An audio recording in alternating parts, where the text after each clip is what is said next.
নমস্কার। অবসরের কথা বাসরের ৩৮তম পর্বে এবং বেদ বৈঠকের ৩য়তম পর্বে আপনাদের সবাইকে স্বাগত। গত দুটি বেদ বৈঠকের বিষয় নিয়ে এবং অন্যান্য কয়েকটি কথা অবসরের পর্ব নিয়ে যারা আমাকে প্রশ্ন করেছেন বিভিন্নভাবে, অর্থাৎ সরাসরি, তাদের প্রত্যেককেই আমি স্বাগত জানাচ্ছি, ধন্যবাদ জানাচ্ছি আপনাদের প্রশ্ন করার জন্য।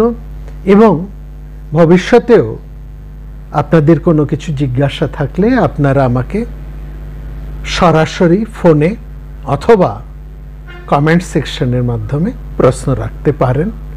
সরাসরি ফোন করলে আমার সময় থাকলে আমি সরাসরি উত্তর দিয়ে দেব, কিংবা কমেন্টসে যারা যদি কোনো প্রশ্ন আসে তাদের সঙ্গে এই পর্বেও উত্তর দিয়ে দেব। আপনাদের কয়েকজনের প্রশ্ন ছিল আরেকটু বিস্তৃত করে এই কৃষ্ণ এবং যজুর্বেদের যে হোত্রকর্মের দিক থেকে যে তফাৎ সেটা আরেকটু ব্যাখ্যা করে বলার। আমি আরেকবার সেটা বলছি, আশা করি এবার আপনাদের সংশয় দূর হয়ে যাবে। কৃষ্ণ যজুর্বেদ এবং শুক্ল যজুর্বেদ, এই কৃষ্ণ এবং শুক্ল তফাৎটাকে এইটুকু তো বোঝা গেছে। কৃষ্ণ অর্থে সাংকর্য বা শঙ্কর, যার মধ্যে একটা মিশেল আছে, সেটাকে, যেই যজুর্বেদের মধ্যে একটা মিশেল আছে সেটাকে বলা হচ্ছে কৃষ্ণ যজুর্বেদ, আর যার মধ্যে এই সাংকর্যটা নেই, এই মিশ্রণটা নেই, সেটা হচ্ছে শুক্ল যজুর্বেদ। এই অবধি পরিষ্কার। এবং সেখানে আমরা এই যজুর্বেদের, কৃষ্ণ যজুর্বেদের মধ্যে তৈত্তরীয়, মৈত্রায়নী, কাঠক এবং কপিষ্ঠল কট, এই চারটি শাখা দেখছি। আর শুক্ল যজুর মধ্যে আমরা বাৎসনীয় যজুর্বেদ দেখছি, তাই তো? এবং এবার যে কথাটা আমরা একটু পরিষ্কার করে আপনাদেরকে বলছি, সেটা হচ্ছে যে আমরা তিন ধরনের ঋত্বিকের নাম পেয়েছি। যারা ঋগ্বেদ অনুসরণ করবেন তারা হচ্ছেন হোতা। হোতার কাজ হচ্ছে মন্ত্র উচ্চারণ। তারপরে আছে সামবেদ, তাদের যারা ঋত্বিক, এই সামবেদ অনুসারে যারা ঋত্বিক তাদেরকে বলা হয় উদ্গাতা। তারা এই যজ্ঞে সঙ্গীত সহযোগে মন্ত্র উচ্চারণ করবেন। এবং ঋগ্বেদের হোতার আরেকটা কাজ আছে, তারা আহুতিটা দেবেন। অধূর্য যজুর্বেদের যে ঋত্বিক তাদেরকে বলা হচ্ছে অধূর্য। অধূর্যর কাজ হচ্ছে সম্পূর্ণ যজ্ঞ ক্রিয়াটাকে পরিচালনা করা, যজ্ঞ ক্রিয়া কেমনভাবে হবে ইত্যাদি ইত্যাদি যাবতীয় কাজ, সেই কাজটা হচ্ছে অধূর্য। অধূর্য মন্ত্র উচ্চারণ করবেন, তার সাথে সামবেদ সঙ্গীত পরিবেশন করবেন, ঋগ্বেদের মন্ত্র উচ্চারণ করবেন, এবং ঋগ্বেদের হোতার হাত দিয়েই শেষ পর্যন্ত অধূর্যর দ্বারা উচ্চারিত এবং গৃহীত সেই আহুতি যজ্ঞের মধ্যে নিবেদন করা হবে। এইভাবে কাজ, প্রত্যেকের কাজ একেবারে আলাদা আলাদা করে সেখানে পরিষ্কার করে ভাগ করে দেওয়া হয়েছে। অর্থাৎ কার কোনটি কাজ, কার এরিয়া কোথায়, এবং সেই যজ্ঞের মধ্যে কে কি করবেন সেই জায়গাটা আমরা খুব পরিষ্কার করে সেখানে আমরা পাচ্ছি। তো এই যে কাজের জায়গাটা, এই যে তিনটি ব্রাহ্মণের যে তিনজনের কাজের জায়গা, হোতা, উদ্গাতা, অধূর্য, তাদের উপরে যিনি সব বিষয়টাকে পরিচালনা করেন, যিনি তত্ত্বাবধান করেন এবং তিনটি বেদকেই যিনি ভালোভাবে জানেন, তাকে বলা হচ্ছে ব্রহ্মা। তিনি হচ্ছেন এই যজ্ঞের একেবারে তত্ত্ববোধায়ক, সর্বা। তার নির্দেশ অনুসারে সব কাজ নিয়ন্ত্রিত হয়, এবং এই যজ্ঞ কর্মের মধ্যে কোথাও যদি কোনো ত্রুটি আসে সেটা সংশোধন করার দায়িত্ব হচ্ছে ওই ব্রহ্মার। এবার কি হলো না, সামবেদের মধ্যে তার যে সংহিতা, সামবেদের যে সংহিতা, কৌথুমী সংহিতা, তার মধ্যে সামবেদের মন্ত্রগুলো আছে। সামবেদের কি করণীয়, অর্থাৎ সামবেদের হয়েছেন যে উদ্গাতা তার কি করণীয় সেটা বলা আছে সামবেদের ব্রাহ্মণে। সেখানে সামবেদের আলাদা ব্রাহ্মণ আছে, আমরা বলেছি পঞ্চবিংশ, ষড়বিংশ, সামবিধান, আর্ষেয়, সংহিতাপনিষদ, এরকম সামবেদের সমস্ত ব্রাহ্মণগুলো আছে। সামবেদের দুটো সংহিতা, একটা কৌথুমী সংহিতা আর একটা হচ্ছে জৈমিনীয় সংহিতা, এবং তার আলাদা আলাদা ব্রাহ্মণও রয়েছে। সেরকম ঋগ্বেদের সংহিতা শাকল, আশ্বালায়ন, সাংখ্যায়ন, বাষ্কল, এবং তার ব্রাহ্মণ আলাদা, ঐতরেয়, কৌশিকী, সাংখ্যায়ন। কৃষ্ণ যজুর্বেদের সংহিতা হচ্ছে তৈত্তরীয়, মৈত্রায়নী, কাঠক, কপিষ্টল, এগুলো হচ্ছে কৃষ্ণ। আর শুক্ল যজুর্বেদের হচ্ছে বাদশানেয়। কৃষ্ণ যজুর্বেদের তৈত্তরীয় হচ্ছে সংহিতা, ব্রাহ্মণ তৈত্তরীয়। আর শুক্ল যজুর্বেদের ক্ষেত্রে সেটা সংহিতা হচ্ছে বাদশানেয় সংহিতা, কিন্তু ব্রাহ্মণ হচ্ছে শতপথ ব্রাহ্মণ। এবার প্রত্যেক হোতা, অধূর্য এবং উদ্গাতার কি করণীয় সেটা তাদের রেসপেক্টিভ ব্রাহ্মণের মধ্যে বলা আছে। সেই অনুসারে হোতার কর্ম বলা উচিত ঋগ্বেদের ব্রাহ্মণে, উদ্গাতার কথা বলা থাকা বা বলা রয়েছে সামবেদের ব্রাহ্মণে, অধৈর্যের কি করণীয় যোগ্য কর্মের সেটা বলা রয়েছে যজুর্বেদের ব্রাহ্মণের মধ্যে।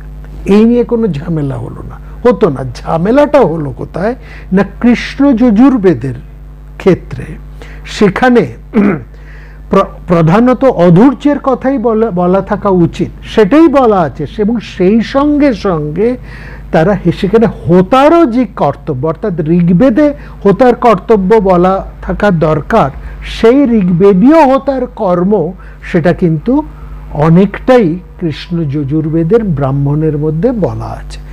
নাও এইখানেই হলো কনফিউশনটা দাঁড়ালো।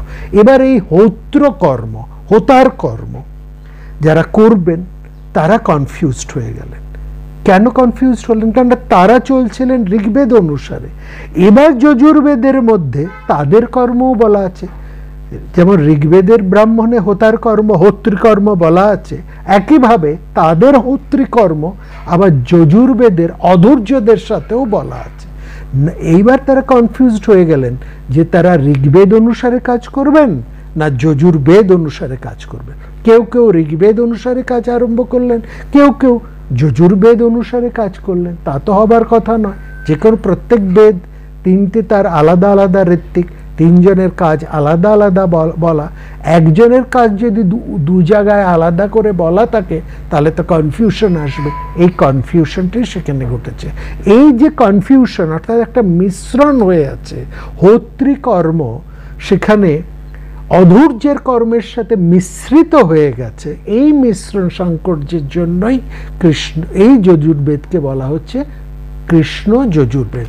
অর্থাৎ এই কনফিউশনটা আমরা তৈত্তরীয়, মৈত্রায়নী, কাঠক এবং কপিষ্ঠল, কঠের মধ্যে দেখছি বলে এই চারটি শাখাকে, যজুর্বেদের এই চারটি শাখাকেই কৃষ্ণ যজুর্বেদ বা শঙ্কর যজুর্বেদ বা শাঙ্কর্য যজুর্বেদ বলা হয়। এইটাকে দূর করার জন্যই পরবর্তী সময়ে বাদশানেয় যাজ্ঞবল্ক্য তিনি সংগীতা এবং ব্রাহ্মণকে আলাদা করে দিয়ে এবং সেখান থেকে কেবলমাত্র অধৈর্যের কর্মটিকেই তিনি রাখলেন, সেখানে তিনি হোত্রী কর্মটিকে সরিয়ে দিলেন। এইটা তিনি একটা, এই জন্য সেটাকে বলা হচ্ছে শুক্ল, আর যেখানে মিশ্রণ হয়ে আছে সেটা হচ্ছে কৃষ্ণ। এটা হচ্ছে মূল বা একটা পার্থক্য। এটা ছাড়াও আর একটা পার্থক্য আছে, যে কথাটা আমরা গত পর্বে একটা আভাস দিয়েছি। এছাড়াও আর একটা বিরাট বড় পার্থক্য আছে। সেই পার্থক্যটা কি না, দুটি যজুর্বেদের দুটি ধারা, অর্থাৎ কৃষ্ণ এবং শুক্লগতের মধ্যে স্বরূপগত একটা পার্থক্য আছে। স্বরূপগত কি না, কৃষ্ণ যজুর্বেদের মধ্যে রয়েছে রিচুয়ালের ভাবটা। রিচুয়াল সেখানে প্রধান, যজ্ঞে কি করতে হবে, কতটা করতে হবে, কিভাবে দিতে হবে, অর্থাৎ যাজ্ঞিক ক্রিয়ার উপরে সেখানে সবচাইতে জোর দেওয়া হয়েছে। শুক্ল যজুর্বেদের মধ্যে কিন্তু এই রিচুয়ালসের উপরে যোগ দেওয়া হয়নি, সেখানে জোর দেওয়া হয়েছে ভাবের উপরে, রূপের উপরে। আরেকটু পরিষ্কার করে আমরা বলি তাহলে কি দাঁড়াবে। পরবর্তী সময় আমরা, আপনাদের নিশ্চয়ই মনে আছে যে অন্যান্য কয়েকটি পর্বে আমরা আলোচনা করেছি যে এই পূর্ব ভারতের যে একটা উদার ভাব ছিল, একটা মানবতার ভাব ছিল, হ্যাঁ, একটা তন্ত্র ভাব ছিল, সেইটার একটা প্রভাব ধীরে ধীরে আর্য তথা এই যজ্ঞকারীদের উপরে ভীষণভাবে, তাদেরকে ভীষণভাবে প্রভাবিত করে চলছিল। অর্থাৎ দ্রাবিড়ীয় এবং পূর্ব ভারতীয় যে উদারীকরণের ভাবনা, একটা মানবতার ভাবনা, হ্যাঁ, যাজ্ঞিক ক্রিয়াকারী আর্যরা তারা ছিলেন দেবপ্রধান এবং তারা ছিলেন যজ্ঞ প্রধান, যজ্ঞ ক্রিয়া প্রধান। অন্যদিকে দ্রাবিড় এবং এই পূর্ব ভারতীয়, হ্যাঁ, বাংলা যার মধ্যে ইনক্লুডেড, বাংলা, বিহার, উড়িষ্যা, কামরূপ, আসাম, প্রাগজ্যোতিষপুর, এই বিস্তীর্ণ যে অংশটা, এদের মধ্যে ছিল মানবতা, মানুষ সেখানে প্রধান। তারা দেবতাকে মানুষের মধ্যে নিয়ে এসেছেন, মানুষের জয়গান করছেন। অতটা যজ্ঞকে তারা, যজ্ঞ প্রাধান্য নয়, সেখানে হচ্ছে তন্ত্র, এবং তন্ত্রের মধ্যে তারা মানুষকে প্রদান করে তুলেছে। এই মানুষের প্রাধান্য, দেবতা থেকে মানুষকে প্রদান করে তোলা, যজ্ঞ ক্রিয়া থেকে মানুষের হিত সাধন কর্ম, এটাকে প্রধান করে তোলা, এই ভাবটা ধীরে ধীরে যজ্ঞকারী আর্যদের উপর একটা বিরাট প্রভাব বিস্তার করতে চলছিল। তারা প্রথমে এটাকে আটকাবার বহু চেষ্টা করেছে। তারা এই দেশবাসী সমস্ত মানুষদেরকে নানাভাবে নিন্দা করেছেন, একটা বিধি পর্যন্ত করেছেন যে তীর্থ দর্শন ছাড়া তোমরা যদি ওই দিকে যাও তাহলে তোমাদের প্রায়শ্চিত্ত করতে হবে, বলছে তোমাদের ভাষাগুলো পাখির মতন কিলবিল কিলবিল, এরকম নানাভাবে তাদেরকে চেষ্টা একটা করা হয়েছে যাতে এই প্রভাবটা এই আর্যভাষীদের উপর, আর্যবাসীদেরকে আচ্ছন্ন না করে, অর্থাৎ এই প্রভাবটা যাতে যজ্ঞকারী দেবপ্রধান আর্যদের উপরে প্রভাবটা এসে না পড়ে, ঢেউটা যাতে আছড়ে না পড়ে, কিন্তু সেটা রোখা গেল না। আমরা কি দেখলাম, ধীরে ধীরে একটা নতুন দর্শন তৈরি হলো। সেখানে কি হলো, আসলে এই যে তিন ধরনের কর্ম আমরা গত পর্বে আলোচনা করেছি, একটি নিত্যকর্ম, একটি নৈমিত্তিক কর্ম এবং অপরটি হচ্ছে কাম্যকর্ম। এরা বলা হলো যে মানুষ, তারা বলছেন নতুন দর্শন বলছে, দেখো দেখো নিত্য এবং নৈমিত্তিক কর্ম সবাইকে করতেই হবে, কারণ তুমি যখন দেহ ধারণ করেছো, এই পৃথিবী থেকে রূপ, রস, গন্ধ, বর্ণ ইত্যাদি আহরণ করছো, এই সমাজে বাস করছো, তখন এই জনসাধারণের প্রতি, এই পৃথিবীর প্রতি, এই প্রকৃতির প্রতি, মানুষের প্রতি তোমার কিছু দায়বদ্ধতা আছে। এই দায়বদ্ধতার জন্য কর্তব্য বুদ্ধি হেতু তোমাকে নিত্য এবং নৈমিত্তিক কর্ম করতেই হবে বেঁচে থাকার জন্য, তোমার ঋণ শোধের জন্য। জন্মমাত্রই তুমি যে পঞ্চ ঋণে আবদ্ধ হয়ে যাচ্ছ, সেই ঋণ শোধের জন্য তোমাকে নিত্য এবং নৈমিত্তিক কর্ম করতেই হবে। পঞ্চ ঋণ কি সেটা তো আমরা আলোচনা করেছি বিস্তৃতভাবে। তার মধ্যে দেব ঋণ, ঋষি ঋণ, গুরু ঋণ, পিতামাতার প্রতি ঋণ, সমাজের প্রতি ঋণ, মানুষের প্রতি ঋণ, এইভাবে আমাদের পঞ্চ ঋণ সেখানে রয়েছে।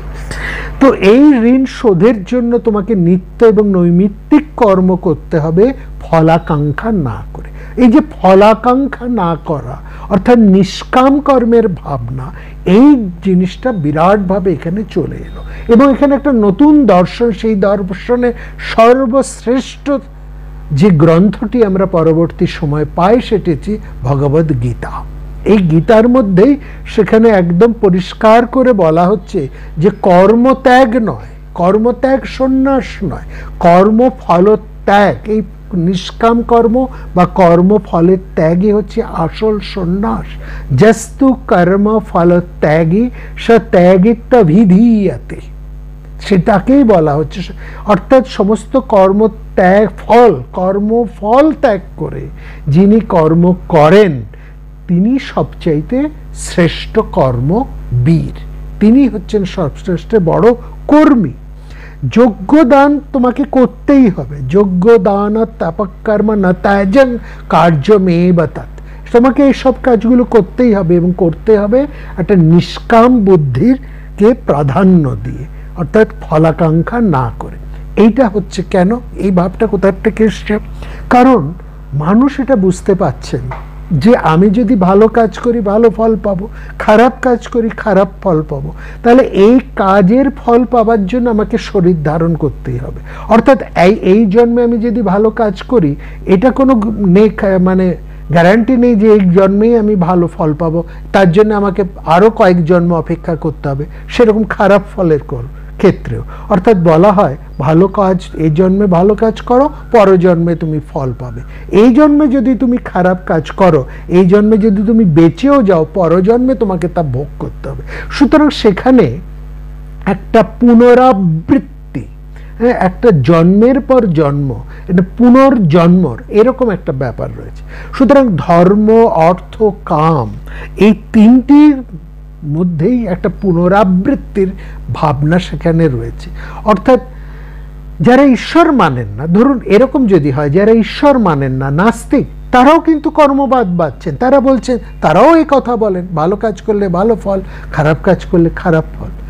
সুতরাং এই ভাবনাটা এলো যে দেখো, আমি যদি ধনী হই কিংবা নির্ধন হই, রাজা হই কিংবা ভিক্ষুক হই, হ্যাঁ, সবটাই তো আসলে আমার বন্ধন। ভালো কাজটাও একটা আমার বন্ধন, হ্যাঁ, খারাপ কাজ সেটাও আমার একটা বন্ধন। রাজা হব সেটাও যেমন বন্ধন, ভিক্ষুক সেটাও বন্ধন। সুতরাং আমি এই বারবার পুনরাগতি অর্থাৎ পুনরাবৃত্তির মধ্যে আমি আর যাব না, আমি এই ভালো কর্মের মধ্যে আর থাকবো না। তখন তার ভাবনাটা হচ্ছে অপুনরাবৃত্তি লক্ষণ। এই অপুনরাবৃত্তি লক্ষণ যাদের মধ্যে দেখা দিল, হ্যাঁ, অর্থাৎ মোক্ষ ভাবনা যাদের মধ্যে এলো, তারা আর কাম্য কর্মের প্রতি আসক্ত রইলেন না। কারণ কাম্য কর্মের মধ্যে একটা স্বার্থ, একটা ফল আকাঙ্ক্ষা বিপুল পরিমাণে রয়েছে। সুতরাং এই দিক থেকে আমরা দেখতে পাচ্ছি কৃষ্ণ যজুর্বেদের মধ্যে ওই পুনরাবৃত্তির প্রতি একটা জোর দেওয়া হচ্ছে, যজ্ঞ ক্রিয়ার প্রতি, কাম্য ক্রিয়ার প্রতি, কাম্য কর্মের প্রতি একটা প্রচন্ড জোর দেওয়া হচ্ছে। অন্যদিকে শুক্ল যজুর্বেদ, তার মধ্যে কিন্তু ওই দর্শন এসে গেছে। হ্যাঁ, সেখানে শুক্ল যজুর্বেদের মধ্যে এসেছে সমস্ত কর্মের শেষেই হচ্ছে সেই ব্রহ্মবিদ্যা। সেখানে এসে গেছে সেই বৃহদারণ্যক উপনিষদ, সেখানে আমরা পাচ্ছি ঈশ উপনিষদ, অর্থাৎ একটা ব্রহ্মবিদ্যা। সর্বকর্ম অখিলং পার্থ জ্ঞানে পরিসমাপ্যতে। এই একটা দর্শনের ধারা, একটা দৃষ্টির পার্থক্য, একটা দর্শনের পার্থক্য কিন্তু কৃষ্ণ এবং শুক্ল যজুর্বেদের মধ্যে মূল হয়ে দাঁড়ালো। কৃষ্ণ যজুর্বেদ মূলত হচ্ছে কর্মপ্রধান, যজ্ঞ প্রধান। অন্যদিকে শুক্ল যজুর্বেদ হচ্ছে জ্ঞান প্রধান, ব্রহ্মবিদ্যা প্রধান। এই হচ্ছে মূল তাৎপর্য। বোঝা গেল? তো এইখানে আলোচনা করতে গিয়ে আমরা একটা জিনিস দেখলাম যে দেবতাদের সম্পর্কে যখন বলা হচ্ছে, হ্যাঁ, এবং সেই কথাটা কোথায় আসছে? ব্রাহ্মণের। আপনাদের নিশ্চয়ই মনে আছে গত পর্বে আমরা ব্রাহ্মণের 10টা লক্ষণের কথা বলেছি। হেতু, নির্বচনং, নিন্দা, প্রশংসা, সংশয় বিধি, পরক্রিয়া, পুরাকল্প, ব্যবধারণ, কল্পনা।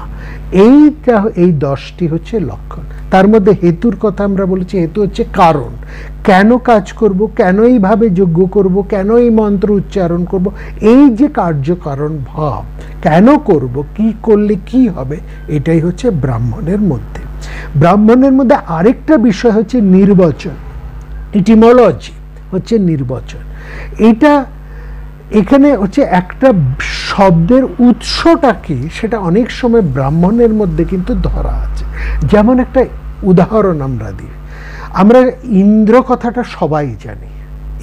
ইন্দ্রকে নিয়ে সব অনেক বেশি সুক্ত এই বেদের মধ্যে রয়েছে। তারপরে আসছে অগ্নি, ইন্দ্র। কিন্তু ইন্দ্র শব্দটার আসল শব্দটা কি জানেন? আসল শব্দটা ইন্দ্র নয়, আসল শব্দটা হচ্ছে ঈদন্দ্র। ঈদন্দ্র, হ্যাঁ, এবং সেখানে তার আসল নাম হচ্ছে ঈদন্দ্র। এটা টুইস্ট করে সেখানে বলা হয়েছে ইন্দ্র। হ্যাঁ, ঈদন্দ্র তম ঈদন্দ্রং সন্তম ইন্দ্র ইতাক্ষতে পরক্ষেন। পরক্ষেন অর্থাৎ আসলে হচ্ছে ঈদন্দ্র। ইদন্দ্রের মধ্যে লোভ শব্দটা লোপ হয়ে গেল, এবং তার ফলেই তাকে বলা হচ্ছে ইন্দ্র। কেন না, এখানে বলা হচ্ছে পরোক্ষেন, ইনডাইরেক্টলি, পরোক্ষেন। কারণ সরাসরি পথ থাকতে পরোক্ষ কথা কেন বলা হলো? বলছে পরোক্ষ প্রিয়া ইব হি দেবা প্রত্যক্ষ দিশ। এটা একটা গুরুত্বপূর্ণ কথা। কি বলছে? বেদের মধ্যেই বলা হচ্ছে পরোক্ষ প্রিয়া ইব হি দেবা প্রত্যক্ষ দিশ। এই কথা ব্রাহ্মণে একবার না, বহুবার বলা হয়েছে। এবং দেবতারা আসলে সবসময় পরোক্ষ প্রিয়, অর্থাৎ যে কথাটা সরাসরি এবং পরিষ্কারভাবে বলা যায়, তারা সেই কথাটা সরাসরি এবং পরিষ্কারভাবে না বলে তারা একটা পরোক্ষভাবে বলতেন। এই পরোক্ষভাবে বলার একটা প্রবণতা দেবতাদের মধ্যে আছে, এবং সেটা ভীষণ ব্রাহ্মণ এর মধ্যে আমরা সেটা লক্ষ্য করি। মানে ব্রাহ্মণ যে সংকলন, তার মধ্যে এই পরোক্ষ ভাবটা খুব বিষয়ভাবে লক্ষ্য করি। এই যে দর্শন, এই যে পরোক্ষ প্রিয়তা, এই পরোক্ষ প্রিয়তা একটা নতুন ভাবনারও জন্ম দিল পরবর্তীকালে। আজকে আমরা ব্রাহ্মণের অন্য লক্ষণের মধ্যে যাব না, কেবল এই যে পরোক্ষেন, ইনডাইরেক্টলি, অর্থাৎ পরোক্ষ প্রিয়া ইব হি দেবা প্রত্যক্ষ দিশা, এই যে দেবতারা পরোক্ষ প্রিয়, এই পরোক্ষ প্রিয়তাকেই আমরা কিন্তু আজকে প্রধান করে ধরব, এই জায়গাটাকেই আমরা ধরব। এবং এইখান থেকে আমরা একটা নতুন দর্শন, বেদের মধ্যে, উপনিষদের মধ্যে একটা নতুন ভাব, নতুন দর্শন, নতুন রূপ আমরা কিন্তু এখানে আমরা পাচ্ছি। সেটা কি? সেটাই হচ্ছে আমাদের দুদিন পরে, আগামী রোববার, আপনারা জানেন, রথযাত্রা, জগন্নাথের রথযাত্রা। এই যে জগন্নাথ, এই যে রথ, এই ব্যাপারটা কোথার থেকে এসছে? আমরা বললাম দেবতারা অপরোক্ষ প্রিয়, অর্থাৎ লক্ষ্য করুন, এই ভাবনা থেকে একটা এমন এক দেবতার ভাবনা সেকালের বৈদিক ভাবনায়, ঔপনিষদিক ভাবনার মধ্যে চলে এলো, যে সেখানে আমরা এরকম একটা বিগ্রহ পাচ্ছি, অর্থাৎ একটা অর্ধ সমাপ্ত বিগ্রহ আমরা সেখানে পাচ্ছি। অর্ধ সমাপ্ত বিগ্রহ কিরকম? যেন অর্ধের মধ্যে পূর্ণের অপেক্ষা, একটা পূর্ণতার অপেক্ষা। হ্যাঁ, এখানে এই যে অর্ধের মধ্যে একটা পূর্ণের অপেক্ষা, সেখানে একটা চমৎকারিত্ব সৃষ্টি হচ্ছে, একটা অপূর্ব মায়াও সেখানে রচনা হচ্ছে। একই মায়া রচনা হচ্ছে, একটা অপূর্ব মায়া সৃষ্টি সেখানে হচ্ছে। এবং সেখানে যে দেবতার মূর্তিটি আমরা পাচ্ছি, যে দেব মূর্তি সেখানে কল্পিত হচ্ছে, হ্যাঁ, সেটিকে আমরা যেমন এই জগন্নাথের মূর্তি পাচ্ছি, এই জগন্নাথের মূর্তি অনেক পরবর্তী পৌরাণিক মূর্তি, কিন্তু বৈদিক সমাজের মধ্যে, বৈদিক সাহিত্যের মধ্যেও আমরা কিন্তু এরকম একটি ওই অর্ধ সমাপ্ত বিগ্রহ, অর্ধের মধ্যে পূর্ণের একটা অপেক্ষাও আমরা পাচ্ছি। সেই মূর্তির কথা আমরা আগে বলবো, তারপরে আমরা বলবো এই জগন্নাথের কথা, তারপরে আমরা বলবো রথের কথা। এটা একটু শক্ত, একটু হয়তো শক্ত ভাবনা হবে, তবে শক্ত জিনিস তো শুনতেও হয়, সবসময় তো সহজ জিনিস আর আবেগের জিনিস এটা তো থাকবে না, একটু শক্ত বিষয় আমাদের জানতে হবে। দর্শনের মধ্যে সবই আছে। এবং এই রথ ভাবনা, এই জগন্নাথের ভাবনা কিভাবে এলো এই সমগ্র বেদের মধ্যে থেকে, এই দর্শনের মধ্যে দিয়ে, উপনিষদের মধ্যে দিয়ে, সেটা আমরা এই বাকি সময়ের মধ্যে আপনাদের কাছে একটু তুলে ধরছি। আপনারা একটু মন দিয়ে সেটা শোনার চেষ্টা করুন। এই যে ভাবনা, এই যে একটা অর্ধসমাপ্ত বিগ্রহ, তার সম্পর্কে কি বলা হচ্ছে?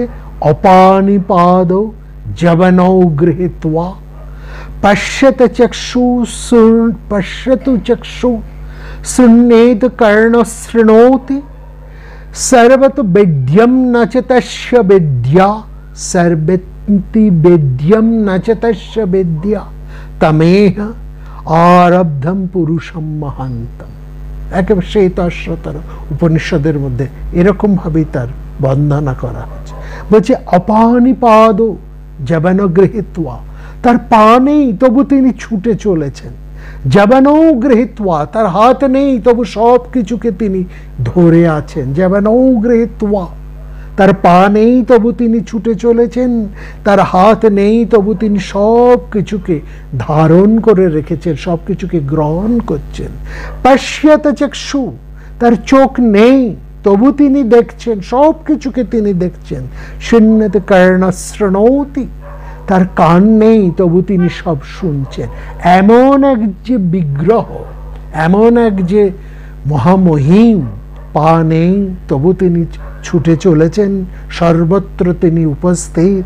হাত নেই তবু তিনি সবকিছু ধারণ করে আছেন, সবকিছুকে গ্রহণ করছেন। তার চোখ নেই তবু তিনি সব কিছুরই দ্রষ্টা, তার কান নেই তবু তিনি সব কিছু শুনছেন। হ্যাঁ, সর্বেতি বেদ্যম, তিনি সব কিছুকে জানেন। সর্বেতি বেদ্যম, এ সংসারে সব কিছুকে তিনি জানেন। নাচতাস্য বেদ্যা, কিন্তু তাকে কেউ জানতে পারে না। তিনি সব কিছু জানেন কিন্তু তাকে কেউ জানতে পারে না। নাচতাস্য বেদ্যা তমাহ আরব্ধম পুরুষং মহান্তম, সেই মহান্তম পুরুষ মহান্তম, সেই মহানকে আমরা বন্দনা করি। সেই মহানকে বন্দনা করেই আমরা আজকের এই কথা আরম্ভ করছি। দেখুন, এই যে অসমাপ্ত ব্যাপারটা, এখনো ঈশ্বর যেন অপূর্ণত্বের মধ্যে পূর্ণত্বের প্রকাশ ঘটাচ্ছেন। অপূর্ণত্বের মধ্যে দিয়ে তিনি প্রকাশ ঘটিয়ে চলেছেন বলে, এবং এই অপূর্ণত্বের মধ্যে একটা অর্ধ সমাপ্তের মধ্যেই তিনি পূর্ণত্ব প্রতিষ্ঠা করবেন বলেই যেন এই সংসারে এইরকম একটা মহামহিম বিগ্রহ নিয়ে তিনি উপস্থিত হয়েছেন। হ্যাঁ, এই যে কেমন দেখুন একটা সম্ভাবনা, কালিদাসের যে কুমার সম্ভব, সম্ভব কথাটা আমরা বলেছি আগে। সম্ভব কথার অর্থ হচ্ছে সম্ভাবনা, অর্থাৎ জন্ম। সম্ভব কথার আরেকটা অর্থ হচ্ছে জন্ম, জন্মের সম্ভাবনা। সেটা কিন্তু কালিদাস পূর্ণ করে বলেননি। অর্থাৎ কুমার সম্ভবের মধ্যে দিয়ে তিনি একটা আভাস দিয়ে রাখছেন যে এখানে একটা বিরাটের জন্ম হতে চলেছে, যিনি দেব রক্ষক, দেবকুলকে যিনি রক্ষা করবেন। এরকম একটা বিরাট শক্তির সম্ভাবনা যেখানে ঘটতে চলেছে, সেই রকম তিনি একটা আভাস দিয়ে গেলেন কুমার সম্ভবের মধ্যে দিয়ে। মানে একটা অসমাপ্ত গানের মধ্যে দিয়ে একটা বিরাটের সম্ভাবনাকে কবি যেন উদ্ঘোষণ করে গেলেন। এই যে বিগ্রহ, এই বিগ্রহ হচ্ছে সেই বিরাটেরই একটা সম্ভাবনার বিগ্রহ, তাই না? যেন মানে হৃদয়ে হৃদয় কথা আধো পরিচয়, আধো পরিচয় রয়েছে, কিন্তু ওই আধো পরিচয়ের মধ্যেই হৃদয়ের সমস্ত কথা পরিব্যক্ত হয়ে যাচ্ছে, সম্পূর্ণটা সেখানে বলা হয়ে যাচ্ছে। এবং সেই জায়গায় দেখুন, যদি কেমনভাবে এই ব্যাপারটা আসে, বেদের মধ্যেও দেখুন এই ধারাটা কিভাবে রয়েছে। বলছে এই প্রকাশ, এই সমস্ত কিছুর প্রকাশ কিসের মাধ্যমে হয়? বাকের মধ্যে দিয়ে। বাক, এবং এই বাকের কথা যখন বলছেন সেখানে তো কত রকমের বাকের কথা বলা আছে না? পরাবাক, পশ্যন্তি, মধ্যমা, বৈখরি, এই যে এতগুলো বাকের কথা সেখানে বলা হচ্ছে, তার মধ্যে পরা হচ্ছে ব্রহ্মবাক, যার কোনো আকার নেই, যাকে কেউ দেখতে পায় না। তারপরে যে বাকটাকে আমরা দেখতে পাই সেটাকে বলা হচ্ছে পশ্যন্তি বাক, অর্থাৎ সেটা যেন একটু আমাদের সামনে দেখা দেয়, এই হচ্ছে পশ্যন্তি বাক। সেই পশ্যন্তি বাক, সেটাকে আরো পরিষ্কার করে শঙ্করাচার্য তাকে বলছেন, শঙ্করাচার্য সেই বাকের পঞ্চীকরণের মধ্যে দিয়ে তিনি ওমের প্রকাশ করেছে। ওম যে শব্দটি, ওমকার, যেটি আমাদের সমস্ত ভাবনার মূলে যে রয়েছে, এই ওমকার বলছি এটাও যেন সেই পশ্যন্তি বাক। কেমন না, ওমকারের মধ্যে অকার উকার, মানে এই যে অকার এবং উকার এবং তার মধ্যে যে মকার রয়েছে, অকার উকার এবং মকার, এই অকার ও উকার এবং মকারটি কিন্তু সেখানে অসম্পূর্ণ, সেখানে সম্পূর্ণ নয়, স্ফুট নয়, অস্ফুট। অর্ধমাত্রা স্থিতা নিত্যা জানুর্চর্যা বিশেষতা, অর্ধমাত্রা, পূর্ণমাত্রা ভাবে প্রস্ফুটিত নয়, সেই যে শব্দটি, সেইটি হচ্ছে ওম, যা হচ্ছে এই ব্রহ্মকে প্রকাশ করছেন। এবং ওমটার মধ্যে কি রয়েছে? সম্পূর্ণতা নেই। ও মটা সেখানে অস্ফুট রয়েছে। অকার এবং উকারের মধ্যে মকার অসম্পূর্ণভাবে লুপ্ত হয়ে আছে। এই অসম্পূর্ণতার মধ্যে দিয়ে যেটা বলতে চাইছেন শঙ্করাচার্য, যেটা আমাদের বুঝতে হবে, এই অসম্পূর্ণ বাক্যের মধ্যে দিয়ে, এই অসম্পূর্ণ শব্দোচ্চারণের মধ্যে দিয়েই সে সম্পূর্ণ বৃহৎ ব্রহ্মকে যেন তিনি যেন এর মধ্যে দিয়ে প্রকাশিত হচ্ছেন। যেমন আরেকটি উদাহরণ আমরা দিতে পারি, কত রকমের জপ, তার মধ্যে সবচাইতে শ্রেষ্ঠ জপ কোনটি? মানস জপ। মানস জপের মধ্যে বলছে উপাংশ জপ হচ্ছে, উপাংশু জপ হচ্ছে শ্রেষ্ঠতম জপ। উপাংশু জপ মানে যে জপটি, মানস জপ কোনো শব্দ বেরোচ্ছে না, কিন্তু উপাংশু জপের মধ্যে একটা অর্ধস্ফুট, আধফোঁটা শব্দ যেন বেরিয়ে আসছে, স্পষ্ট নয়, অস্ফুট, অস্ফুট শব্দ, সম্পূর্ণ স্ফুটন নয়, অস্ফুট। এই অস্ফুট উচ্চারণই হচ্ছে শ্রেষ্ঠ জপ, সেটাকে বলা হচ্ছে উপাংশু জপ। অর্থাৎ সেরকম পশ্যন্তি বা প্রথম হচ্ছে অস্ফুট প্রকাশিত প্রস্ফুটিত বাক। ঠিক এইটাকে আরো চমৎকার ভাবে মহাকবি কালিদাস বলছেন, লক্ষ্য করো শিব, এই যে মহেশ্বর, তিনি ধ্যানে বসে আছেন, তার জটার দিকে দেখাও, সেখানে কি রয়েছে? একটা অর্ধচন্দ্র। অর্ধচন্দ্র কেন? পূর্ণচন্দ্রই তো সেখানে থাকতে পারত তার জটার মধ্যে, না, সেখানে রয়েছে একটা অর্ধচন্দ্র। এই অর্ধচন্দ্রের মধ্যে দিয়ে পূর্ণচন্দ্রের সম্ভাবনাটা যতখানি প্রস্ফুটিত, সেই মহিমা যেন পূর্ণচন্দ্রের মধ্যেও নেই। সেই জন্য শিব, সেই মহামহিম, ধ্যানে বসে তিনি পূর্ণচন্দ্রকে ধারণ করেননি, ধারণ করেছেন অর্ধচন্দ্রকে। তারপর বলছেন, দেখো শিবের জটার মধ্যে অর্ধচন্দ্র, তার চোখের দিকে তাকাও, অর্ধ নিমিলিত। তিনি পূর্ণ দৃষ্টি দিয়ে জগৎ দেখছেন না, তিনি দেখছেন যেন, আবার যেন দেখছেন না, অর্ধ নিমিলিত তার, নির্মিলিত তার অক্ষু, অর্থাৎ চোখের পাতাটা পুরো খোলা নয়, অর্ধ নিমিলিত দৃশ্য। তার মুখ থেকে যে শব্দ বেরিয়ে আসছে, অস্ফুট বাক তার শব্দ থেকে, সেই উপাংশু জপ যেন তার থেকে। অর্থাৎ শিব যে ধ্যানে বসেছেন, যিনি যে এক মহাকল্পনার মধ্যে, মহাসৃষ্টির মধ্যে, এক মহাসম্ভাবনার মধ্যে, মহাকল্যাণের জন্য যে তিনি ধ্যানে বসেছেন, সেই মহেশ্বর, তার সবটাই হচ্ছে অর্ধ অর্ধ অর্ধ অর্ধ সম্ভাবনা। এবং সেখান থেকেই তিনি অর্ধ নারীশ্বর হয়ে রইলেন, পূর্ণ পুরুষও নন, পূর্ণ নারীর নন। সুতরাং এই যে অর্ধর মধ্যে দিয়ে যে একটা পূর্ণত্বের অপেক্ষা, এবং সেখানে যে একটা কি অপরিসীম মায়ার সৃষ্টি তিনি করলেন, এই অপূর্ণতাই যেন পূর্ণত্বের একটা যে অপেক্ষা, সেটাই হচ্ছে দেবতাদের সেই পরোক্ষ প্রিয়তা। এইটাই হচ্ছে সবচেয়ে, এই যে একটা সম্ভাবনা, এই সম্ভাবনাটা যেন পূর্ণত্বের চেয়েও অনেক অনেক বেশি তাৎপর্যময়, অনেক অনেক বেশি সুন্দর। পূর্ণ করে পেলে কি আর সেই সম্পূর্ণটাকে পেতাম যে সম্পূর্ণটাকে আমি না পাওয়ার মধ্যে দিয়ে পাই। অর্থাৎ বিরহের মধ্যে দিয়ে একজনকে যতখানি আমি হৃদয়ে পেতে পারি, তাকে সম্পূর্ণ পেলে কি তাকে ততটা পাওয়া যায়? বিরহের মধ্যে দিয়ে, এই যে অপেক্ষার মধ্যে দিয়ে যে পূর্ণত্বের আস্বাদন একজন প্রেমিক বা প্রেমিকা করতে পারে, সেই আস্বাদন কি পুরোপুরি পাওয়ার মধ্যে কখনো হতে পারে? অর্থাৎ সেই যে শিবের মাথার যে অর্ধেন্দু, সেই অর্ধেন্দুকে কি আমরা অবহেলা করতে পারি, অস্বীকার করতে পারি? অর্ধচন্দ্র ধারণ করেই তিনি যেন সমস্ত রমণীকুলের হৃদয়কে হরণ করে বসে আছেন। পার্বতীর হৃদয়কে তিনি হরণ করেছেন ওই অর্ধচন্দ্রের সম্ভাবনায়, পূর্ণত্বের সম্ভাবনায়।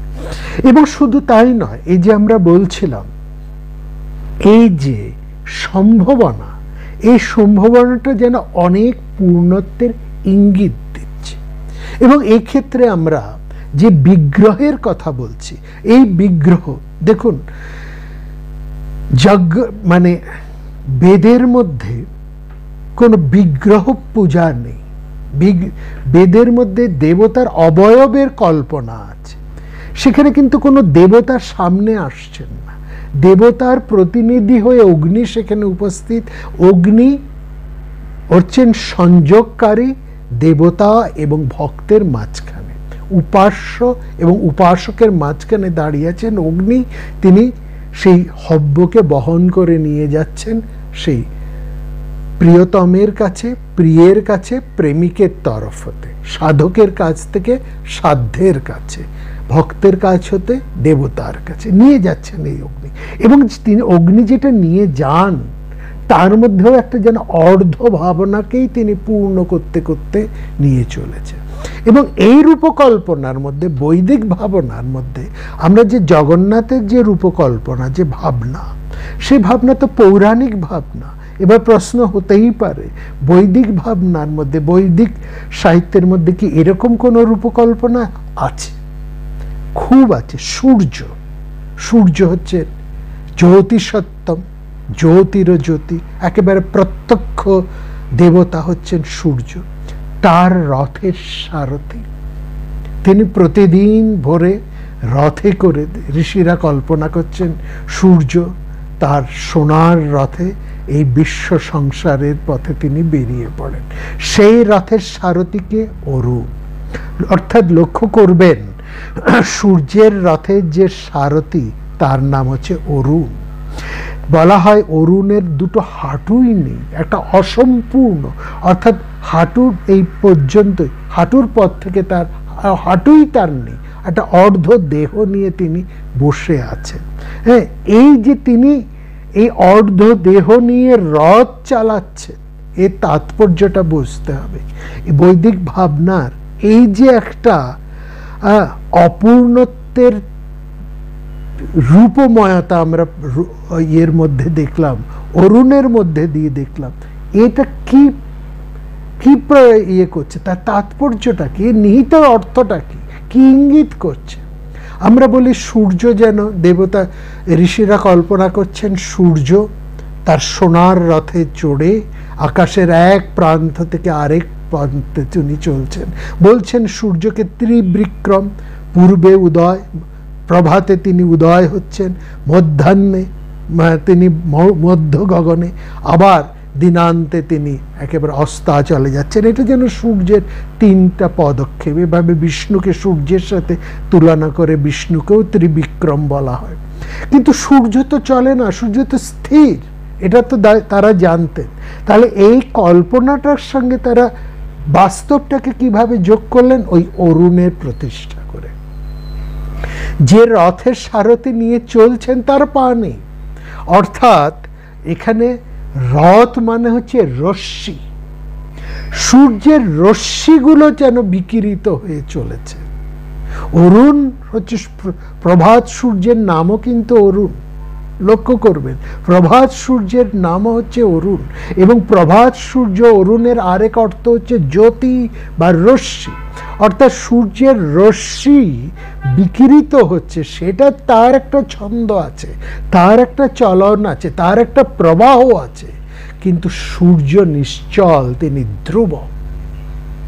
জগন্নাথ তিনি ধ্রুব, তিনি নিশ্চল, কিন্তু তার একটা রূপকল্পনা করা হয়েছে, তার একটা গতিময়তা হয়েছে। কোথায় তিনি রূপকল্প, কোথায় তার গতি হলো, কোথায় তিনি চলমান হলেন, সেটি হচ্ছে আমাদেরকে দেখার।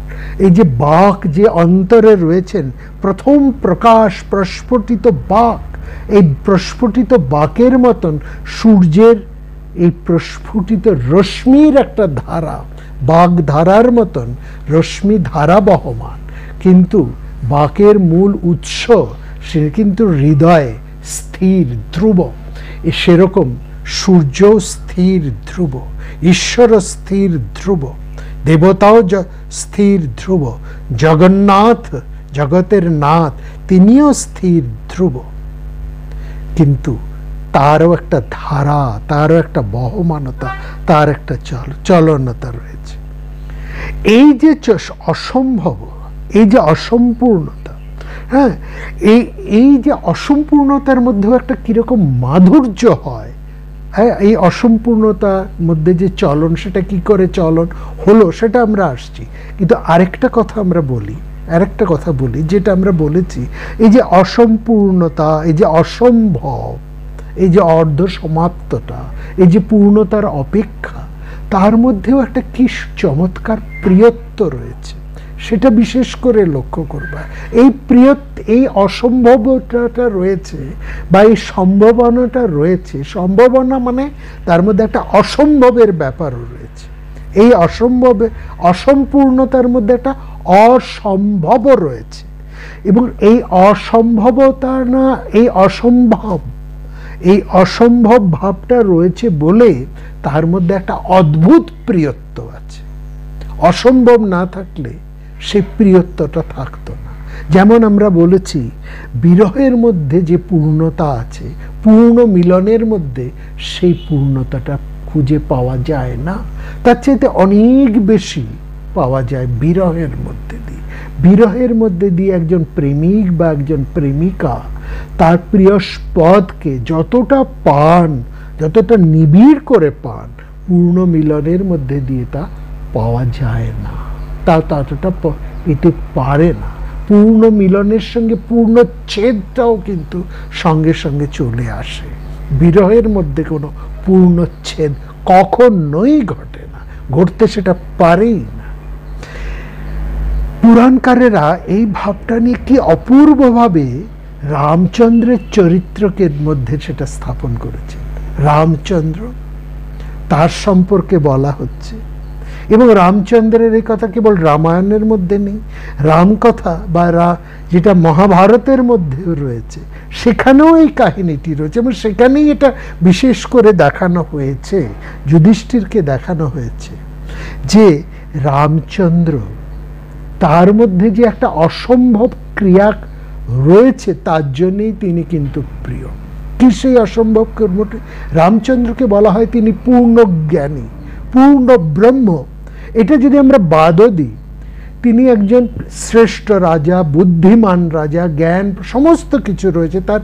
যদি লৌকিক দিক থেকে দেখি, কিংবা যে দৃষ্টি থেকে আপনি দেখুন, দেবতা হিসেবে দেখুন, ঈশ্বর হিসেবেই দেখুন, বা একজন ইতিহাসের দৃষ্টিতে একজন ক্ষত্রিয় রাজা হিসেবে যেভাবেই দেখুন, তার মধ্যে একটা পূর্ণত্ব, একটা জ্ঞানত্ব সেখানে রয়েছে। কেউ তাকে মূর্খ বলবে না। এমন একজন পূর্ণ মানুষ, এমন একজন জ্ঞানী পুরুষ, তিনি কি করলেন না, তার স্ত্রীর অনুরোধে, অসম্ভব জেনেও তিনি স্বর্ণমৃগের প্রতি ছুটে গেলেন। এই যে তিনি, এটা অসম্ভব, স্বর্ণমৃগ হতে পারে না, এটা জেনে একজন পূর্ণ জ্ঞানী, একজন পূর্ণ বয়স্ক, একজন পূর্ণ স্থির, পূর্ণ বুদ্ধিমান, পূর্ণ প্রাজ্ঞ মানুষ, যেদিক থেকে আপনি তাকে বলুন না কেন, তিনি এই অসম্ভবের পথে দৌড়লেন। কেন? কেন তিনি দৌড়লেন? কারণ তার স্ত্রী বলেছেন বলে। আর এইটি তিনি যদি না করতেন, আর এটা তিনি করেছেন বলেই তিনি যেন অনেক বেশি জানকী বল্লভ হয়ে গেছেন। এটা যদি তিনি না করতেন তাহলে তার প্রিয়ার প্রতি তার প্রিয়ত্ব এতখানি কি প্রকাশ পেত? রামচন্দ্রের অনেক নিন্দা আমরা করতে পারি, কিন্তু ভালো করে লক্ষ্য করবেন রামচন্দ্রের এই জায়গাটা বিশেষ করে লক্ষ্য করুন, কতখানি স্ত্রীর প্রতি তার অনুরক্ত ভালোবাসা প্রেম থাকলে একটা অসম্ভব কাজ জেনেও তিনি প্রাণ হাতে করে এত বড় একটা বিপদের সম্মুখীন হয়ে গেলেন। এবং সেটা করেছেন বলেই তো সীতাহরণ, লঙ্কা কাণ্ড, হ্যাঁ, রাবণ বিজয়, এই সব কথা ঘটলো, রামায়ণটার সৃষ্টি হলো। এই এই এই অসম্ভব থেকেই তো, এই অসম্ভবের মধ্যে যেটা আমরা বললাম, এই অর্ধ সমাপ্তের মধ্যেই যেন পূর্ণত্বের একটা প্রকাশ সেখানে বীজের মধ্যে, ওই অর্ধ সমাপ্ত সংক্ষিপ্ত বীজের মধ্যেই একটা বিরাট মহিরুহ লুকিয়ে আছে। অর্থাৎ পূর্ণতার অপেক্ষা রয়েছে ওই রামচন্দ্রের অসম্ভব কর্মে। খুব ভালো করে আমাকে এটা আপনারা বলুন, রামচন্দ্র সম্পর্কে অনেক আলোচনা, অনেক সমালোচনা আপনারা করেন, তার উত্তর আমাদেরকে নানাভাবে দিতে হয়, দিয়েও এসেছি। কিন্তু এই জায়গাটা আপনারা আমাকে বলুন, এই অসম্ভব কর্মটি শ্রী রামচন্দ্র যদি না করতেন, এবং করেছেন একমাত্র তার স্ত্রীর প্রতি ভালোবেসে, এটা যদি তিনি না করতেন তাহলে কি এই রামায়ণটি আপনারা পেতেন? এই মহাকাব্যটি কি রচনা হতো? সেখানে সীতাহরণ হতো না, সেখানে লঙ্কা বিজয় হতো না, সেখানে রাবণ বধ হতো না, এবং আপনাদের তার পরবর্তী আলোচনা সমালোচনার কোনো জায়গাই সেখানে থাকতো না। সুতরাং এই যে অপূর্ণতার একটা অপেক্ষা, সেটা যে কত মধুর হতে পারে, এটা হচ্ছে তার একটা উদাহরণ। অর্থাৎ রামচন্দ্রের পত্নী প্রেম এখানে কত চমৎকার করে ভেবে উঠেছে। এই জায়গার থেকেই আমরা এবার যদি একটু বৈদের মধ্যে আসি, সেখানে আমরা দুটো শব্দ পাই, রহ এবং স্থ। রহ মানে হচ্ছে ব্রহ্ম, স্থ শব্দের অর্থ হচ্ছে অধিষ্ঠিত। ব্রহ্ম যেখানে অধিষ্ঠিত সেটা হচ্ছে রস্থ, বা সেটাকে বলা হচ্ছে রথ। রথে স্থিত, রথ মানে এই দেহ, দেহে যিনি স্থিত সেই আত্মা বা পরমাত্মা, তার কথাই এখানে। এই রথ ভাবনা অনেক প্রাচীন ভাবনা, বৈদিক ভাবনা। রথ নামক দেহের মধ্যে স্থিত হয়ে আছেন অচল রূপে পূর্ণ ব্রহ্ম।